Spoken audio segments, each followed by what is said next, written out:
کیا شب برات میں جاگنا اور روزہ رکھنا صحیح ہے؟ 15 شعبان کا روزہ کسی صحیح حدیث سے ثابت بولو بھائی نہیں. صرف جمہور کے نزدیک عبادت ہے 15 شعبان کی, اس کے علاوہ باقی کوئی بھی چیز.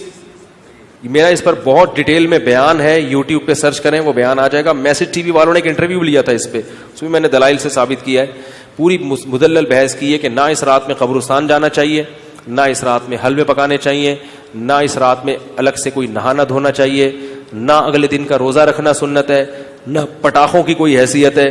سمجھ رہے ہو؟ اب مجھے پتا ہے جو گالیاں آنے والی ہیں یوٹیوب پہ, چلو کوئی بات نہیں, اس کو بھی انجوائے کرتے ہیں. تو صرف ایک چیز ہے وہ, اور نہ اس رات میں تقدیر کے, صاف ہے قرآن میں کہ وہ لیلۃ القدر میں ہوتے ہیں. علامہ ابن تیمیہ رحمہ اللہ نے لکھا ہے کہ لیلۃ القدر کی اہمیت کو گھٹانے کے لیے بھی اس رات کو بہت زیادہ اہمیت دی گئی ہے. تو جتنی جس چیز کی اہمیت ہو اس کو اتنا ہی رکھنا چاہیے. تو صرف عبادت ہے, تو عبادت کی جمہور کے نزدیک کیا ہے وہ بھی اتفاقی نہیں ہے, یاد رکھو. جمہور کا مذہب بہرحال یہی ہے کہ اس رات کو عبادت کرنی چاہیے, اس کی فضیلت دوسری راتوں کی نسبت زیادہ ہے. آج کسی صاحب کا فون آیا کہ ہماری والدہ کا معمول رہا ہے اس رات کو دیگیں پکا کے تقسیم کرنے کا. اب والدہ مرحومہ دنیا سے چلی گئی, اب ہم چاہتے ہیں. میں نے کہا نہیں پکائیں. کہہ رہے کیا دیگ پکانے میں, لوگوں کو غریبوں کو کھانے کھلانے میں کیا حرج ہے, اس میں کون سی پابندی ہے؟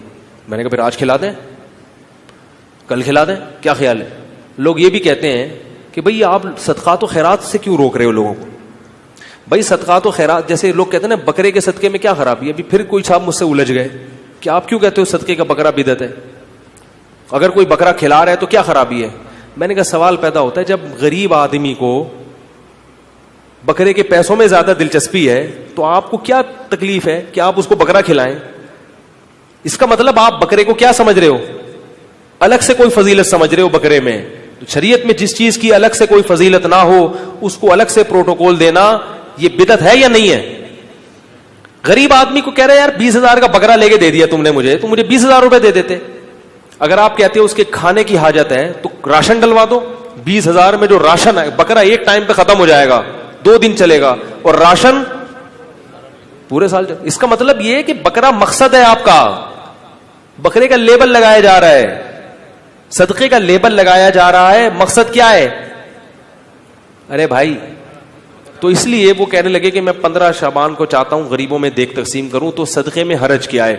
میں نے کہا بالکل کوئی حرج نہیں ہے, لہذا کل دیگ آپ تقسیم کر دیں, اگر آج لیٹ ہو گئے تو کل کر دیں. کہہ رہے نہیں کل نہیں, میں 15 کو کروں گا. میں نے کہا اس کا مطلب ہے کہ صدقہ اصل نہیں ہے, 15 شعبان کو اس طریقے سے منانا اصل ہے. تو جب شریعت میں نہیں ہے تو آپ کیوں اس رات کو صدقے کے حوالے سے پروٹوکول دے رہے ہو؟ جب نہیں ہے اس میں, کسی صحابی نے نہیں یہ کام کیا اس رات کو دیگیں پکائی ہوں یا نہائے دھوئے ہوں یا کھانا کھلایا لوگوں کو. جو کام کرنے کا آؤ چپکے سے مسجد میں کسی کونے میں کھڑے ہو کر عبادت کرو, یا اپنے گھر میں جا کے. ممکن ہے آپ کہیں کہ صدقہ بھی تو عبادت ہے, تو چپکے سے کسی غریب کو دے دو نا پیسے. کیا خیال ہے؟ جتنے پیسے دیگ میں خرچ ہوں گے تو بھائی چپکے سے کسی غریب کو جا کے دے دو. تو تہواروں میں کھلایا پلایا جاتا ہے. میں نے کہا عید کے دن کھلائیں آپ لوگوں کو, تہوار ہے, بقرعید میں کھلائیں, صحیح ہے نا, افطاری میں لوگوں کو کھلائیں, یہ کھلانے کا موقع ہے. آپ 15 شعبان کی رات کو پبلک کو جب خوب مرغن غذائیں کھلائیں گے تو وہ عبادت کے لائق, وہ مرغے کھا کے کیا کریں گے, ٹن ہو جائیں گے, سو جائیں گے. تو یہ ہے.